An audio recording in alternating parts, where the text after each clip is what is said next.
Hey, it's Matthew Cudmore, and welcome to Story Behind the Stone.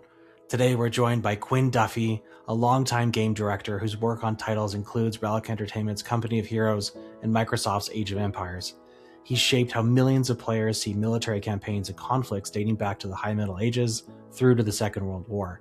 In today's episode, we talk with Quinn about the challenge of weaving history into virtual worlds, how his on-site battlefield visits inform authenticity in the games that he directs, and why games can spark curiosity, connection, and deeper learning about history for players of all ages.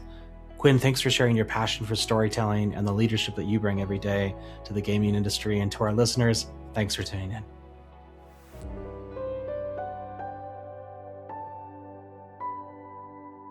Welcome to Story Behind the Stone, where we talk service, sacrifice, and stories, bringing you the most interesting people in the field of commemoration and veteran causes. I'm Ryan, along with Matthew Cudmore, and we are with Memory Anchor, a company dedicated to changing the way the world remembers as we use technology for good. Today, we are joined by Quinn Duffy, and he's a game developer and director. And this is just kind of a different angle to commemorations. And so I'd like to welcome you to the show, Quinn. Thanks, Ryan. Yeah, it's great to be here. Quinn, it's great to have you on the show. You know, you've spent a couple decades working in games, game design, and direction. You've touched a lot of lives with your games and covered a lot of pieces of history. Can you walk us back to that lightning bolt moment that you knew that you wanted to get into game development? Actually, confessed to not knowing I wanted to do game development. I sort of stumbled into it accidentally. Actually, in Calgary, I used to live in Calgary, and a friend of mine was doing some writing for a game studio in Calgary that was working on sort of virtual reality stuff, and he needed kind of a subcontractor, and we had been friends for years of playing tabletop games and that kind of thing. And so I started doing some writing for this company called Virtual Games in Calgary, and then sort of turned into a little bit of design, a little bit of level design, and design at the time was sort of you were a jack of all trades kind of thing. And then I realized I really enjoyed it. I tried to start up my own company at one point, doing little like web browser type games, and it felt like maybe I was just 6 months too early for the giant web explosion, the internet. And 6 months later, maybe I'd be a billionaire on an island somewhere. I don't know. But yeah, that's sort of where it started. I kind of accidentally ended up in it, and was just on the strength of things like tabletop games and the kind of the imagination that promoted. I ended up visiting Vancouver. My brother was out here. He knew this guy named Alex Garden who had started up Relic, and I went in to visit the studio. And as I sort of remembered, I was talking to a few people. I came home back to Calgary, got an email Sunday night saying I was hired, and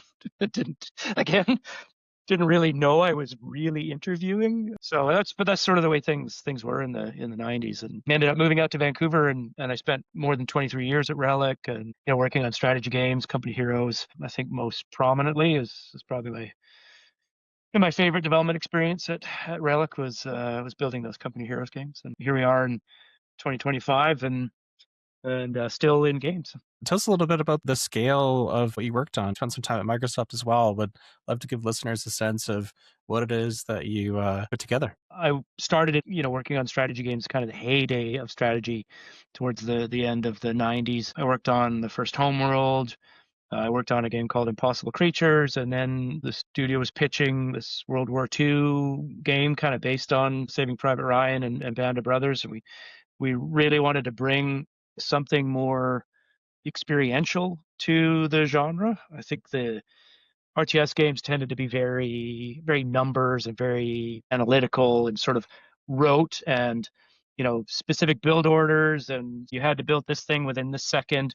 We wanted to do something a little bit different, kind of leveraging Relic's art direction and their ability to put a lot of presentation on top of the strategy games. And so I worked on gameplay systems, a lot on Company Heroes, around sort of real military tactics, like turning tactics into abstractions that the players would understand and then be able to actually use them in game, and flanking and cover and these kinds of things that you see in small unit tactics. Really wanted to capture that and build that into the game. World War II was front of mind with Saving Private Ryan several years before, and then Band of Brothers was around the time we were launching, and there were all of the Medal of Honor games and those kinds of things. So it was it was a big and interesting market. Company Heroes came out in 2006. It's still being played. It did extremely well. It was one of the highest rated strategy games of all time, and I think just reinforced a legacy at Relic of this kind of unique takes on strategy. And yeah, I loved it. And I did Company Heroes 2 as the game director. Went to the Eastern Front, very different history, which was a real challenge from a number of levels. And then my final game at Relic, after a few others in between there, was Age of Empires 4. So again, history, strategy games, and trying to bring a little bit of historicity to the subject and capture some of the reality of history. So we did a lot of documentary type features for that game just to really try to bring history to the forefront. Matt and I, we have like inner gamers to us, and we historically have actually played the Company of Heroes games from the beginning. Meeting you was a real treat to just see someone who's worked on that and brought that to life. Did you want to tell us a little bit about how you brought that history in and what were some of the things you learned or paid attention to? I've always been interested in history and military history. I had my tonsils out when I was 5, and I made my mom go to the library and get me this book on tanks so I could have it in my recovery after getting my tonsils out. So I remember like going back that far. Like I think I grew up with the World at War and stories from uncles and great uncles, and when I was young, maybe a few years older than you guys, I was born like less than 30 years after the end of World War II. It wasn't that removed from our our experiences. My grandfather was not an old man, when I was young. And so I think there was a lot of interest and respect from that sort of early age. But a lot of what I brought as tools for game design came from books initially. Like I read a lot.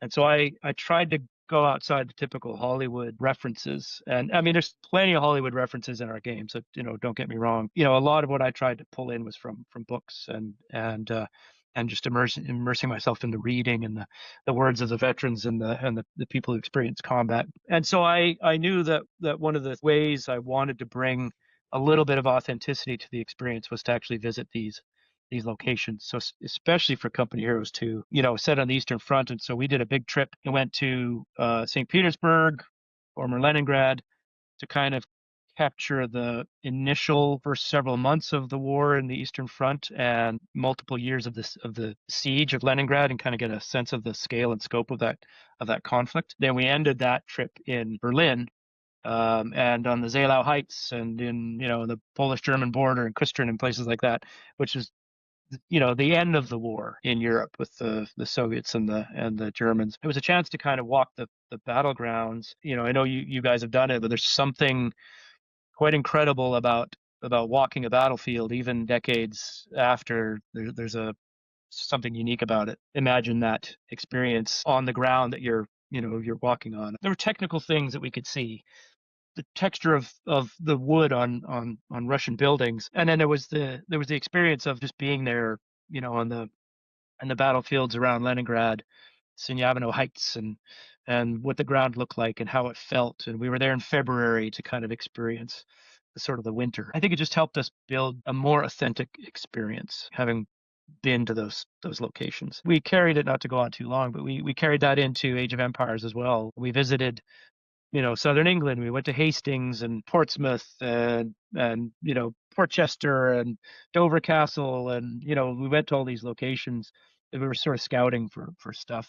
And then the next year we went to northern France, and I got to check a couple of things off my list, which was to visit Caen and Falaise and see the medieval history there, but also to go to Juno and the war memorials and the cemeteries in Normandy, and to experience that was just staggering. I'm sure your February experience kind of informed it, but like as you're playing the strategy, there used to be cold exposures for your troops and stuff. So that level of detail and actually being true to the history really comes out in that game, and you can see the care that was there. And you can see even some of these other games kids are playing now, like War Thunder, and they're learning about equipment and in a whole different way. What is potentially the opportunity that comes from gaming, strategy games, and stuff for teaching? It's an incredible tool just because I think it engages your faculties in a different way. I think it might help reinforce certain ways of learning and certain ways of experiencing things. There's something about the interactivity and being able to immerse yourself a little bit in a piece of history. I mean, they're using these games for all kinds of therapy tools. I mean, soldiers coming back and as a PTSD therapy, for instance, because it allows them to kind of relive and decompress the experience they went through. And not to say that our strategy games were like that, but if we could spark some curiosity, if a player could read a little snippet, or if they go online and they have a debate and they actually they start to look up some piece of information or read about a piece of history and start connecting dots based on their experience in the game. I think that's an incredibly powerful experience. So we get a lot of people who really know their history, and we get a lot of we get a lot of feedback. We're occasionally ahistorical because it's a game, and we need to deal with balance and everything. But the intent and the focus on authenticity was real and heartfelt. Tell us a little bit about what goes into making games as big as these. These are big teams, big budgets, and big themes to tackle. How do you even weave a campaign narrative around such big topics? It is, and I mean the team. You talked about the team. That's an absolutely critical part, and having a well functioning team and people who kind of understand why they're doing something. And it took years and years to develop some of the tools that I now use to help build vision and break things down so that people understand what they're building towards, what they're contributing to, and having a clear vision as much as possible is really what helps keep a team kind of on track and self-guiding to a degree. They know what the constraints are.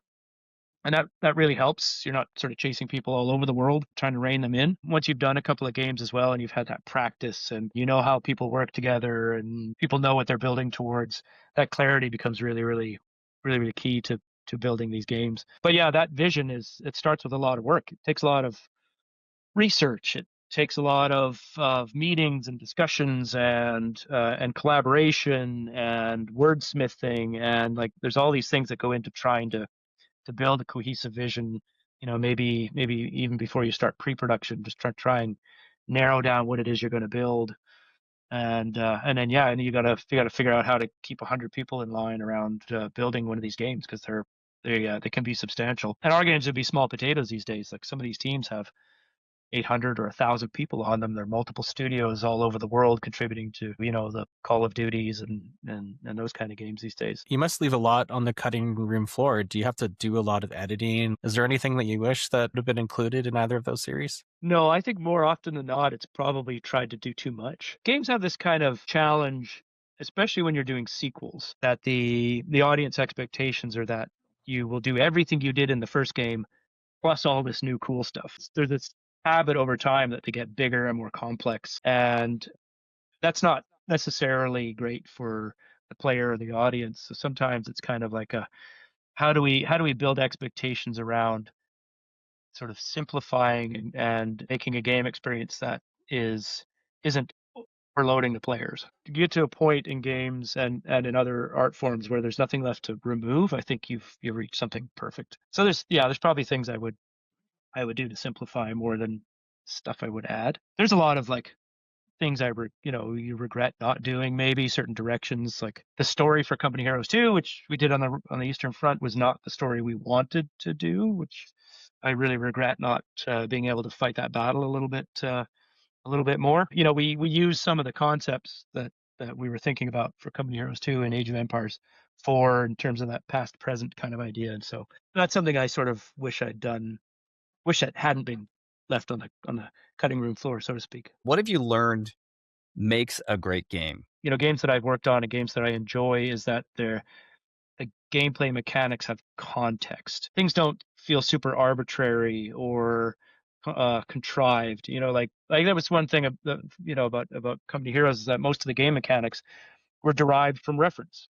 And obviously abstracted, but we had different kinds of tank armor, and we had directional cover, so soldiers were protected from one direction but not the other, and that encouraged flanking maneuver, and so those those mechanics were contextual to the reference and to combat. And I think when you can marry mechanics, context, and then an attention to detail on presentation, you get this really sort of holistic experience. Like I think Company Heroes, without the soundscape, without the effects, without the animation, wouldn't have sort of stood the test of time, I think, that it has, just because that presentation was maybe unlike any RTS at the time, right? We really focused on delivering that sort of kinetic violence and sound, and sort of immersing the players on the battlefield. There was a story that comes to mind when we showed Company of Heroes at E3, which is a big gaming expo. I think this would have been 2005. We did a theater presentation of it, and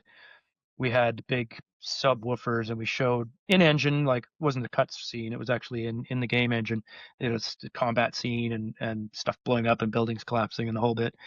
And there were a few audience members, gamers in the front row that came up after, and they were deaf, and they wanted to say that this was the first thing that they had been in where they could feel the sound. That's having like a physical impact on people, and I think that's something that games can really help deliver, with that sort of immersiveness, and that felt really awesome. What do you think the future of gaming is going to start looking like with some of these emerging technologies? I still think the future is bright. I think what we have with things like AI is a tool that a lot of people don't really know how to use yet. And what's that adage? You have a hammer, every problem looks like a nail, whatever that phrase is. And I think AI right now is a bit of a hammer and a blunt instrument. And my sense is that that has been given in its use is like, how do we do things more quickly, more efficiently, and more cheaply? But it's a very blunt instrument to deliver against those things, like against that mandate. Part of that isn't at better quality or at equal quality. I don't know if AI will ever be able to do what a human artist can do or what a human sound composer can do. It doesn't have life experience. It doesn't have frames of reference. It doesn't seem to be able to make logic leaps between a sound and an emotion, or a visual and a memory, like the way a person can. So I think at some point there will be ways of using it, especially in testing and iteration, in run through it 10,000 versions of this game and see if there are any imbalances. Are there ways that we can use this as a tool? But I think as a creative tool, it's deeply flawed right now. I think, and you see certain games that have been using it that are just like weird and off-putting and strange, and I think there's going to be a backlash. I think at some point we'll find some balance in how to use this as a tool for development, but right now there's a novelty to it, and it's being forced into parts of the industry where I don't think it's suitable. What is the future looking like for you? What's next for you? More games, I hope. I'd love to do a couple more. Looks like I'll be off on a bit of an adventure to Europe to work on something new. I think the kind of games I make, I've ended up a bit typecast, in the industry, and Europe still enjoys strategies. They still make strategy games. There's a lot of them are built there, and so I'm going to end up there for at least a little while. I love the concept of building games. Playing games is cool, but there's a special thrill in actually making something and working with a team and building something creative, and the kind of daily problem solving and all the challenges that come up in game development. I think very few jobs where you can have that experience on a daily basis, and I really love that. So I'm looking forward to more of that. And maybe I'll be in a place where there's thousands and thousands of years of history just lying around, and so that'll be kind of fun to see, I think, too. I love the fact that you continue to look at that history and integrate that. I think it's just such a unique way to tell story. So Quinn, thank you so much for bringing us along that journey with you. We're going to be in touch as you move forward. And I know there's probably a lot of things you have to keep under your hat right now. But again, thanks for just sharing your wisdom and your insights. If anybody wants to get in touch or learn a little bit more about what you're doing, Quinn, where do they go? Where do they look you up? It's Quinn Duffy on LinkedIn. Probably the easiest way. Currently, I'm on Blue Sky as well, but I'm mostly a reply guy on there. So drop me a line on LinkedIn. I'll be updating what I'm up to. I think being in Europe and being far away from friends and family, maybe I'll try and start up a little YouTube thing just to share some of my experiences or something. So we'll see. That's great. Well, thanks again, Quinn.